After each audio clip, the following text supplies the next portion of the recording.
Surprise Pakistan coach ಹೇಳಿದರು ಇಂಡಿಯಾಗೆ ಎಂಥ ಸರ್ಪ್ರೈಸ್ ಕೊಡ್ತೀವಿ ಅಂದರೆ ಮುಟ್ಟು ನೋಡ್ಕೊಳಂಗೆ ಕೊಡ್ತೀವಿ ಅಂತ. ಇಂಡಿಯಾದವರು ಒಳ್ಳೆ ಮುಟ್ಟು ನೋಡ್ಕೊಳಂಗೆ ಕೊಟ್ಟವ್ರು. ಇವತ್ತು ಪಾಕಿಸ್ತಾನ ಮನೆಗೆ ಆಸ್ಟ್ಗಳೇ ಮನೆಗೆ ಹೋಗೋ ಪರಿಸ್ಥಿತಿ ಬಂದಿದೆ. ಎಲ್ರಿಗೂ ನಮಸ್ಕಾರ. ಎಲ್ಲರೂ ಹೇಗಿದ್ದೀರಾ? ಚೆನ್ನಾಗಿದ್ದೀರಾ ಅಂತ ಅಂದ್ಕೊಂಡಿದ್ದೀನಿ. ನೆನ್ನೆ ಮ್ಯಾಚ್ ಆಲ್ಮೋಸ್ಟ್ ಎಲ್ಲ ನೋಡಿರ್ತೀರಾ. ಎಲ್ಲ ಅನ್ನೋದಕ್ಕಿಂತ ಇಡೀ ಇಂಡಿಯಾನೇ ಆಲ್ಮೋಸ್ಟ್ ಎಲ್ಲ ನೋಡಿರುತ್ತೆ. ಇಂಡಿಯಾ ಪಾಕಿಸ್ತಾನ ಮ್ಯಾಚು ಅಂದರೆ ಹಂಗಿರುತ್ತೆ.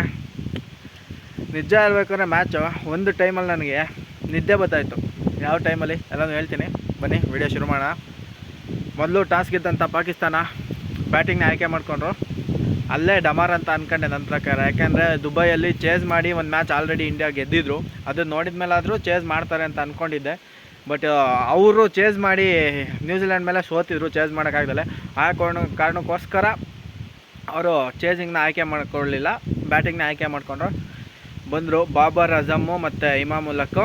ಸ್ಟಾರ್ಟಿಂಗ್ ಒಂದು ರೇಂಜಿಗೆ ಚೆನ್ನಾಗಿ ಆಡ್ತಾಯಿದ್ರು. ಬಾಬರ್ ಅಜಮ್ ಒಳ್ಳೆ ಶಾಟ್ಗಳೆಲ್ಲ ಹೊಡೆದ್ರು, ಕವರ್ ಡ್ರೈವ್ ಎಲ್ಲ.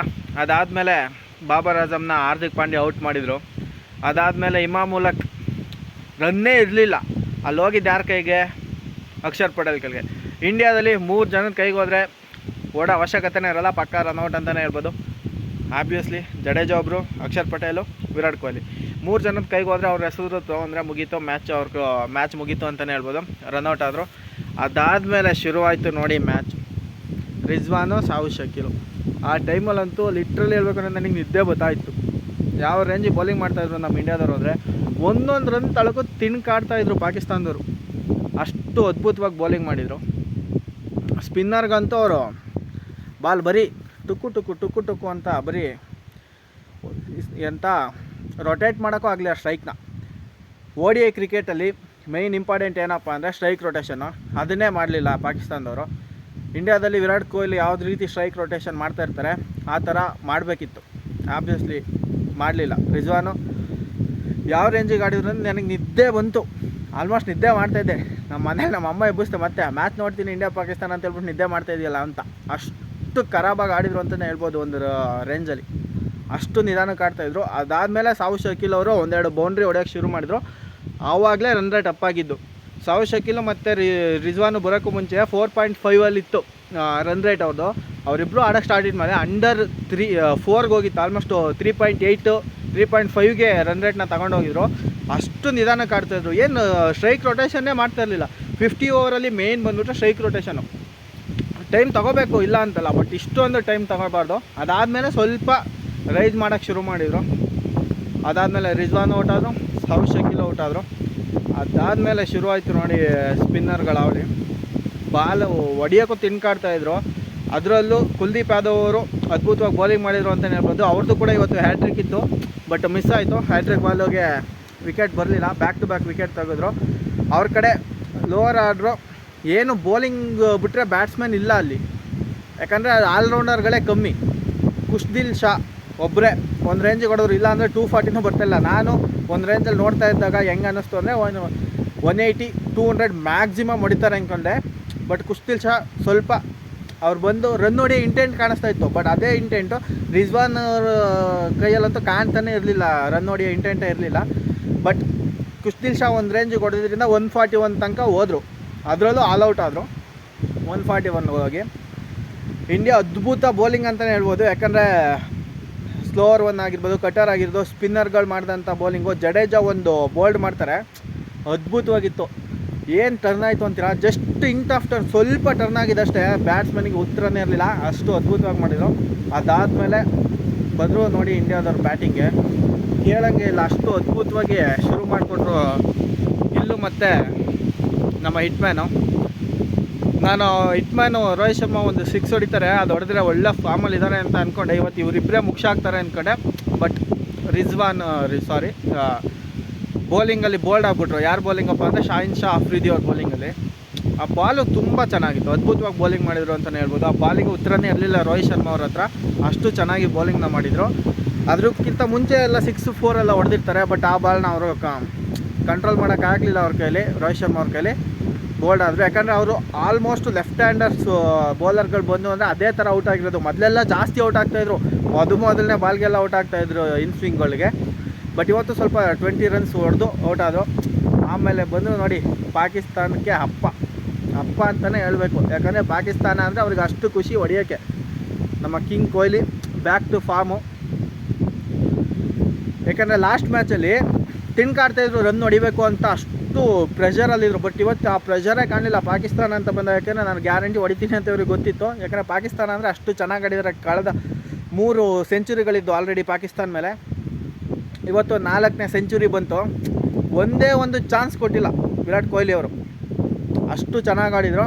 ಜೊತೆಗೆ ನಮ್ಮ ಶುಭ್ಮನ್ ಗಿಲ್ ಪ್ರಿನ್ಸ್, ಒಂದು ಕಡೆ ಕಿಂಗು ಒಂದು ಕಡೆ ಪ್ರಿನ್ಸ್, ರಾಯಲ್ ಜೋಡಿ ಇತ್ತು, ಅದ್ಭುತವಾಗಿ ಆಡ್ತಾಯಿದ್ರು. ಬಟ್ ಏನು ಮಾಡ್ತೀರಾ, ಅಬ್ರಾರ್ ಬೌಲಿಂಗಲ್ಲಿ ಆ ಬಾಲ್ನ ಮಿಸ್ ಮಾಡ್ಕೊಬಿಟ್ರು ಗಿಲ್ ಅವರು. ಒಳ್ಳೆ ಬೌಲಿಂಗ್ ಮಾಡಿದ್ರು ಅಂತಲೇ ಹೇಳ್ಬೋದು ಅಬ್ರಾರ್ ಅವರು. ಯಾಕಂದರೆ ಬ್ಯಾಟಿಂಗ್ ಹೆಂಗೆ ಖರಾಬಾಗಿ ಆಡ್ತಾ ಇರಲಿಲ್ಲ, ಅದ್ಭುತವಾಗಿ ಆಡ್ತಾಯಿದ್ರು. ಎಲ್ಲ ಫ್ರಂಟ್ ಫುಟ್ಟಲ್ಲೇ ಆಡ್ತಾಯಿದ್ರು ಅದಕ್ಕೂ ಮುಂಚೆ. ಬಟ್ ಗಿಲ್ ಅವರು ಆ ಬಾಲ್ನ ಮಾತ್ರ ಬ್ಯಾಕ್ ಫುಟ್ಟಲ್ಲಿ ಆಡೋಕ್ಕೋಗಿ ರೀಡ್ ಮಾಡಲಿಲ್ಲ, ಮಿಸ್ಟ್ರಿ ಸ್ಪಿನ್ನರು ಔಟ್ ಆಗಿಬಿಟ್ರು. ಅದಾದಮೇಲೆ ಬಂದಂಥ ಶ್ರೇಯಸ್ ಅಯ್ಯರು ಮತ್ತು ವಿರಾಟ್ ಕೊಹ್ಲಿ ಪಾರ್ಟ್ನರ್ಶಿಪ್ ಮತ್ತೆ ಮುಂದುವರಿತು. ಅದು ಗಿಲ್ ಜೊತೆನೂ ಒಳ್ಳೆ ಪಾರ್ಟ್ನರ್ಶಿಪ್ನ ಕಲೆ ಹಾಕಿದ್ರು ವಿರಾಟ್ ಕೊಹ್ಲಿ ಅವರು. ಜೊತೆಗೆ ಶ್ರೇಯಸ್ ಅಯ್ಯರ್ ಜೊತೆ ಕೂಡ ಒಳ್ಳೆ ಪಾರ್ಟ್ನರ್ಶಿಪ್ನ ಕಲೆ ಹಾಕಿದ್ರು. ಏನು ವಿರಾಟ್ ಕೊಹ್ಲಿ ಮಾಡಿದ್ರು ಆ ಕೆಲಸನ ಪಾಕಿಸ್ತಾನದವ್ರ ಕೈಲಿ ಮಾಡೋಕ್ಕಾಗಲಿಲ್ಲ ಅಂತ ಹೇಳ್ಬೋದು. ಯಾಕಪ್ಪ ಅಂದರೆ ಡಾಟ್ ಬಾಲ್ನ ಜಾಸ್ತಿ ಆಡ್ತಾಯಿರಲಿಲ್ಲ ವಿರಾಟ್ ಕೊಹ್ಲಿ ಅವರು. ಸ್ಟ್ರೈಕ್ ರೊಟೇಷನ್ 50 ಓವರಲ್ಲಿ ಬರೋದು ಮೇಯ್ನು ಸ್ಟ್ರೈಕ್ ರೊಟೇಷನ್ನು. T20 ಎಲ್ಲಾದ್ರೆ 6-4 ಹೊಡಿಬೇಕು, 20 ಓವರ್ ಅಂತ ಹೇಳ್ಬೋದು. ಬಟ್ ಇಲ್ಲಿ 50 ಓವರ್ ಇರೋ ಕಾರಣದಿಂದ ಒಂದೊಂದು ರನ್ನು ಕೂಡ ಇಂಪಾರ್ಟೆಂಟ್ ಆಗುತ್ತೆ, ಡಾಟ್ ಬಾಲ್ ಕೂಡ ಇಂಪಾರ್ಟೆಂಟ್ ಆಗುತ್ತೆ. ಆ ಕಾರಣದಿಂದ ಏನಾಯಿತು, ಸ್ಟ್ರೈಕ್ ರೊಟೇಷನ್ನ ಮಾಡ್ಕೊಬಂದರು ವಿರಾಟ್ ಕೊಹ್ಲಿ ಅವರು. ಅವ್ರು ಇಡೀ ಇನ್ನಿಂಗ್ಸಲ್ಲಿ 7 ಹೊಡೆದಿರೋದು, ಆಲ್ಮೋಸ್ಟ್ 28 ರನ್ಸ್ ಸಮಥಿಂಗ್ ಬೌಂಡ್ರಿಗಳ ಮುಖಾಂತರ ಬಂದಿರೋದು. ಇನ್ನು ಉಳಿದಿದ್ದೆಲ್ಲ 70 ಆಡ್ ರನ್ಸ್ ಎಲ್ಲ ಬಂದುಬಿಟ್ಟು 1s 2s 3s ಇದರಲ್ಲೇ ಕನ್ವರ್ಟ್ ಮಾಡಿರೋದು. ಮೇಯ್ನ್ ODIಲಿ ಯಾಕೆ ಕಿಂಗ್ ವಿರಾಟ್ ಅಂತ ತೋರಿಸ್ಕೊಟ್ರು, ಸ್ಟ್ರೈಕ್ ರೊಟೇಷನ್ ಮಾಡೋ ಕಾರಣದಿಂದಲೇ ಅಷ್ಟು ಅದ್ಭುತವಾಗಿ ರನ್ಸ್ಗಳು ಬಂದಿದ್ದು. ಜಾಸ್ತಿ ಮೇಡನ್ ಬರಲಿಲ್ಲ, ಡಾಟ್ ಬಾಲ್ಗಳಾಗಲಿಲ್ಲ. ಒಂದು ಟೈಮಲ್ಲಿ ಡಾಟ್ ಬಾಲ್ ಅದು ಅಬ್ರಾರ್ ಹಾಕ್ಬೇಕಾದ್ರೆ ಮಾತ್ರ. ಬಟ್ ಇನ್ನೆಲ್ಲ ಬೌಲರ್ಗೂ ಲೀಲಾಜಲವಾಗಿ ಆಡಿದ್ರು ಅಂತಲೇ ಹೇಳ್ಬೋದು. ಒಂದೇ ಒಂದು ಚಾನ್ಸ್ ಕೂಡ ಕೊಡಲಿಲ್ಲ. ನನ್ನ ಪ್ರಕಾರ 100 ಆಗ್ತಾ ಇರಲಿಲ್ಲ ಯಾವಾಗ ಹಾರ್ದಿಕ್ ಪಾಂಡ್ಯ ಅವ್ರು ಇದ್ದಿದ್ರೆ. ಏನಾಗುತ್ತೆ ಅಂತಲೇ ಗೊತ್ತಾಗಲ್ಲ ಹಾರ್ದಿಕ್ ಪಾಂಡ್ಯ ಅವ್ರಿಗೆ. 100 ಲೆಕ್ಕನೇ ಇಲ್ಲ ಅನಿಸುತ್ತೆ. ಶ್ರೇಯಸ್ ಅಯ್ಯರ್ ಚೆನ್ನಾಗಿ ಆಡ್ತಾಯಿದ್ರು, ಬೇಗ ಮುಗ್ಸೋಕೆ ಹೋಗಿ ಔಟ್ ಆದರೂ 50 ಹೊಡ್ಕೊಂಡು. ಅದಾದಮೇಲೆ ಹಾರ್ದಿಕ್ ಪಾಂಡ್ಯ ಬಂದರು. ನನಗೆ ಆವಾಗಲೇ ಭಯ ಆಗೋಗ್ಬಿಟ್ಟಿತ್ತು, ಎಲ್ಲಿ ಕಿಂಗ್ದು 100 ಆಗಲ್ಲ ಅಂತ. ಗ್ಯಾರಂಟಿ ಅವ್ರು ಇದ್ದೀರು ಆಗ್ತಾನೆ ಇರಲಿಲ್ಲ, ಹಂಗೆ ಹೊಡೆಯೋಕ್ಕೆ ಪ್ರಯತ್ನ ಪಡ್ತಾಯಿದ್ದು. ಬಟ್ ಔಟ್ ಆದರು. ಅದಾದಮೇಲೆ ಅಕ್ಷರ್ ಪಟೇಲ್ ಬಂದರು. ಬಟ್ ನಿಜ ಹೇಳಬೇಕು ಅಂದರೆ ಕೊಹ್ಲಿ ಅವರು 100ಗೋಸ್ಕರ ಆಡ್ತಾ ಇರಲಿಲ್ಲ. ಯಾಕಂದರೆ ಒಂದು ವೈಡ್ ಹೋಗುತ್ತೆ, ಅಕ್ಷರ್ ಪಟೇಲ್ 2 ರನ್ ನೋಡ್ಬೋದಿತ್ತಾಗ, ಓಡಲಿಲ್ಲ. ಆವಾಗ ಅಕ್ಷರ್ ಪಟೇಲ್ ಮೇಲೆ ಗರಂ ಆಗ್ತಾರೆ ವಿರಾಟ್ ಕೊಹ್ಲಿ. 2 ರನ್ ನೋಡು, ನನಗೆ ಮ್ಯಾಚ್ ಗೆಲ್ಲೋದು ಇಂಪಾರ್ಟೆಂಟು, 100 ಇಂಪಾರ್ಟೆಂಟ್ ಇಲ್ಲ ಅಂತ. ಬಟ್ ಅಕ್ಷರ್ ಪಟೇಲ್ ಅವರು ತೊಗೊಳ್ಳಿಲ್ಲ, 2 ರನ್ ತೊಗೋಬೋದಿತ್ತು, ತೊಗೊಳ್ಳಿಲ್ಲ. ಆಡಲಿ, ಇಂಡಿಯಾ ವಿನ್ ಆಗುತ್ತೆ ಹೆಂಗೋ ಅಂತ ಗೊತ್ತಿತ್ತು. ಆ ಕಾರಣದಿಂದ 100 ಆಗಲಿ ಅಂತ. ಬಟ್ ಶಾಹಿದ್ ಅಫ್ರಿದಿ ಅವರು ವೈಡ್ ಹಾಕೋಕ್ಕೆ ಶುರು ಮಾಡಿದ್ರು. ಕ್ರೌಡೆಲ್ಲ ಲೂಸರ್ ಅಂತ ಬೋ ಮಾಡೋಕ್ಕೆ ಶುರು ಮಾಡಿದರು. ಯಾಕಂದರೆ ಅವ್ರಿಗೆ ಎಷ್ಟು 12 ಬಾಲಿಗೆ ವಿನ್ ಬೇಕಿತ್ತು, 12 ರನ್ನು. ಇವ್ರು ಕೊಹ್ಲಿ ಅವ್ರಿಗೆ 88 ರನ್ ಆಗಿತ್ತು. 12 ರನ್ಸ್ ವಿನ್ನಿಗೆ ಮತ್ತು 100ಗೆ ಬೇಕಾಗಿದ್ದು. ಆವಾಗ ವೈಡ್ಗಳು ಹಾಕೋಕ್ಕೆ ಶುರು ಮಾಡಿದರು. ಬಟ್ ಕೊಹ್ಲಿ ಅವರು ಅಂತೂ 100 ಮಾಡ್ಕೊಂಡ್ರು. ಕೊಹ್ಲಿ ಅವರಿಗೆ 100 ಇಂಪಾರ್ಟೆಂಟ್ ಇಲ್ಲ ಅಂತಲೇ ಅವ್ರು ಆಡ್ತಾ ಇದ್ದಿದ್ದು. ಮ್ಯಾಚ್ ವಿನ್ ಆಗಬೇಕು, ಈ ಮ್ಯಾಚ್ ವಿನ್ ಆದರೆ ಆಲ್ಮೋಸ್ಟ್ ಸೆಮೀಸ್ ಕನ್ಫರ್ಮ್ ಅನ್ನೋಂಗೆ ಇದ್ದಿದ್ದು. ಪಾಕಿಸ್ತಾನ ಮನೆ ಫಿಕ್ಸ್ ಆಗೋಯ್ತು ಅಂತ ಗೊತ್ತಿತ್ತು. ಅದಕ್ಕೋಸ್ಕರ ಅವರು ಇಂಡಿಯಾ ವಿನ್ ಆದರೆ ಸಾಕು ಅಂತ ಆಡ್ತಾಯಿದ್ರು. ಇನ್ನು 2 ರನ್ ಬೇಕಿರುತ್ತೆ, ಸಾರಿ 2 ಅಲ್ಲ, ಇನ್ನೂ 6 ರನ್ ಬೇಕಿರುತ್ತೆ. 4 ಇರುತ್ತೆ. ಆವಾಗಲೇ ರೋಹಿತ್ ಶರ್ಮಾ ಅವರು ತೋರಿಸ್ತಾ ಇರ್ತಾರೆ ಡಗೌಟ್ ಕೂತ್ಕೊಂಡು 6 ಹೊಡೆದು ವಿನ್ ಮಾಡಿಸು 100 ಆಗುತ್ತೆ ಅಂತ. ಬಟ್ ಕೊಹ್ಲಿ ಅವರು ಅಷ್ಟೊಂದು 100ಗೋಸ್ಕರ ಆಡ್ತಾರೆ. ಕೊನೆಗೆ 2 ರನ್ ಬೇಕಿತ್ತು, ಇವ್ರಿಗೆ 4 ರನ್ ಬೇಕಿರುತ್ತೆ. 4 ಹೊಡೆದು ಕೊಹ್ಲಿ ಅವರು 51ನೇ ಸೆಂಚುರಿ, ODIಯಲ್ಲಿ 51ನೇ ಸೆಂಚುರಿ ನಿನ್ನೆ ಪಾಕಿಸ್ತಾನದ ಮೇಲೆ ಹೊಡೆದಿದ್ದಾರೆ. ಬ್ಯಾಕ್ ಟು ಫಾರ್ಮ್ ಅಂತಲೇ ಹೇಳ್ಬೋದು. ಆಲ್ಮೋಸ್ಟ್ ಫಾರ್ಮಿಗೆ ಬಂದಿದ್ರು, ಇಂಗ್ಲೆಂಡ್ ಮೇಲೆ ಒಂದು 50 ಹೊಡೆದಿದ್ರು. ಬಟ್ ಇವಾಗಂತೂ ಇಂಡಿಯಾ ಚಿಂದಿ ಫಾರ್ಮಲ್ಲಿದೆ. ಪಾಕಿಸ್ತಾನ ಆಲ್ಮೋಸ್ಟ್ ಮನೆಯೇ. ಒಂದು ಚಾನ್ಸ್ ಇದೆ, ಮ್ಯಾಥಮೆಟಿಕಲ್ ಚಾನ್ಸ್ ಇದೆ, ಬಿಟ್ಟರೆ ನಿಜವಾಗ್ಲೂ ಚಾನ್ಸ್ ಇಲ್ಲ. ಯಾಕಪ್ಪ ಅಂದರೆ ನ್ಯೂಜಿಲ್ಯಾಂಡರ್ ಮೇಲೆ ನಿಂತಿದೆ. ನ್ಯೂಜಿಲ್ಯಾಂಡರು 2 ಮ್ಯಾಚ್ನ ಸೋಲ್ಬೇಕು, ಒಂದು ಇಂಡಿಯಾ ಮೇಲೆ, ಒಂದು ಬಾಂಗ್ಲಾದೇಶ್ ಮೇಲೆ. ಇವರು ಬಾಂಗ್ಲಾದೇಶ್ ಮೇಲೆ ರನ್ ರೇಟಲ್ಲಿ ವಿನ್ ಆಗಬೇಕು, ಅದು ಅಸಾಧ್ಯನೇ. ಮೋಸ್ಟ್ಲಿ ಬಾಂಗ್ಲಾದೇಶ್ ಮೇಲೆ ಇವರು ವಿನ್ ಆಗ್ತಾರೆ ಏನೋ ಗೊತ್ತಿಲ್ಲ. ಇವತ್ತು ನಡೆಯೋ ಮ್ಯಾಚಲ್ಲಿ ನ್ಯೂಜಿಲ್ಯಾಂಡು ಬಾಂಗ್ಲಾದೇಶ್ ಅವ್ರ ಮೇಲೆ ಸೋಲ್ಬೇಕಾಗುತ್ತೆ. ಅವರಿರೋ ಫಾರ್ಮಲ್ಲಿ, ಪ್ರತಿಯೊಬ್ಬರು ಫಾರ್ಮಲ್ಲಿ ಅವರೇ ನ್ಯೂಜಿಲ್ಯಾಂಡರು. ನನ್ನ ಪ್ರಕಾರ ಪಾಕಿಸ್ತಾನ ಆಲ್ಮೋಸ್ಟ್ ಔಟು. ಓಸ್ಟ್ಗಳೇ ಊಸ್ಟ್ ಆಗೋದ್ರು ಅಂತ ಹೇಳ್ಬೋದು. ಅಲ್ಲೇ ನಡೀತಾ ಇರೋದು. ಪಾಕಿಸ್ತಾನ ಬರೀ 3 ದಿವಸಕ್ಕೆ 3 ಮ್ಯಾಚ್ಗಳಿಗೆ ಮನೆ ಹೋಗುತ್ತೆ ಅಂತ ಖಂಡಿತವಾಗ್ಲೂ ಅವ್ರು ಯಾರೂ ನಿರೀಕ್ಷೆ ಮಾಡಿರಲ್ಲ ಪಾಕಿಸ್ತಾನದವರು. ಯಾಕಂದರೆ ಅಷ್ಟು ದುಡ್ಡು ಖರ್ಚು ಮಾಡಿ, ಅಂದರೆ BCCI ಏನು ಕೊಟ್ಟಿಲ್ಲ, ಪಾಕ್ದವರು ಕೊಟ್ಟಿಲ್ಲ, ICC ಅವ್ರು ಕೊಟ್ಟಿರೋದು. ಯಾಕಂದರೆ ನಡ್ಸೋಕ್ಕೋಸ್ಕರ ICC ಅವ್ರು ನಡೆಸ್ತಾ ಇರೋದ್ರಿಂದ ದುಡ್ಡು ಖರ್ಚು ಮಾಡಿ ಫ್ಯಾನ್ಸ್ಗೆ, ಪಾಕಿಸ್ತಾನಕ್ಕೆ ಎಷ್ಟೋ ವರ್ಷ ಆದಮೇಲೆ ICC ಈವೆಂಟ್ ಬಂದಿರೋದು. ಆ ಕಾರಣಕ್ಕೋಸ್ಕರ ತುಂಬ ನಂಬಿಕೆ ಇಟ್ಕೊಂಡಿದ್ರು ಈ ಸತಿ ಮತ್ತೆ ಪಾಕಿಸ್ತಾನ ರಿಟೈನ್ ಮಾಡ್ಕೋತಾರೆ ಚಾಂಪಿಯನ್ಸ್ ಟ್ರೋಫಿನ ಅಂತ. ಬಟ್ ಆಲ್ಮೋಸ್ಟ್ ಅವ್ರ ಮನೆಯೇ. ನಿಮಗೆ ಏನು ಅನ್ನಿಸ್ತು? ವಿರಾಟ್ ಕೊಹ್ಲಿ ಅವರ ಶತಕ ಆಗಿರ್ಬೋದು, ಇಂಡಿಯಾ ಮ್ಯಾಚ್ ಆಗಿರ್ಬೋದು, ಇಂಡಿಯನ್ ಬೌಲರ್ಸ್ಗಳು, ಇಂಡಿಯನ್ ಬ್ಯಾಟ್ಸ್ಮನ್ಗಳು ಎಲ್ಲ ಹೆಂಗೆ ಮಾಡಿದರು ಅದನ್ನೆಲ್ಲ ಕಮೆಂಟ್ ಬಾಕ್ಸಲ್ಲಿ ತಿಳಿಸಿ. Thank you.